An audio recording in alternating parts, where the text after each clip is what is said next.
Hello, everyone. Pastor James here, and I just wanted to take this time to say thank you.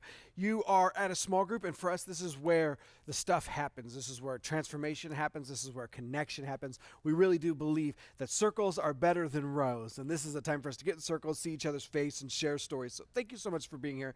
You are doing it. As always, we want to talk about the 4 rules that go along with these table groups. 4 quick, 4 easy rules that I hope we can follow. We will be refreshing as we go along in our small groups. But here they are. Number 1 is this. We're going to make sure that we give people space, and we're not going to rescue. And really what this rule is about is making sure that everyone who wants to share has the opportunity to share. Yeah? So we're going to be mindful to make sure that everyone in our group has time enough to share if they want. And also the no rescuing part is about making sure that, emotions happen when we share our stories.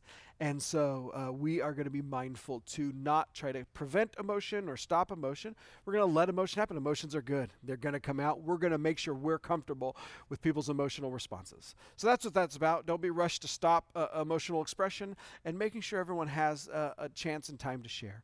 Rule number 2, we're going to share about ourselves and try to avoid teaching using lots of I statements. Sometimes when we get together, we'll say, I noticed the world is doing this, or our country is doing this, or a community is doing this. And what we would really like to talk about in this group is I noticed that I do this, right? Because these groups are about transformation, not necessarily always about information, which leads to the second part of this. We're going to try to avoid teaching. When there's lots of wisdom in a room, sometimes we want to teach.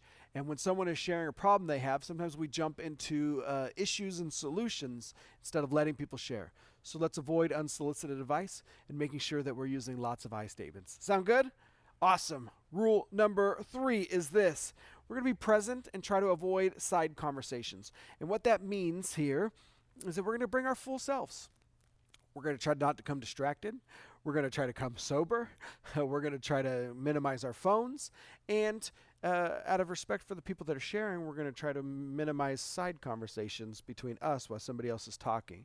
We're a group. We're going to talk out loud, share out loud. So we're bringing our full and best self. Yes? Last rule for the group is confidentiality, which I hope we can all agree is an important group. Anything that is shared here stays here.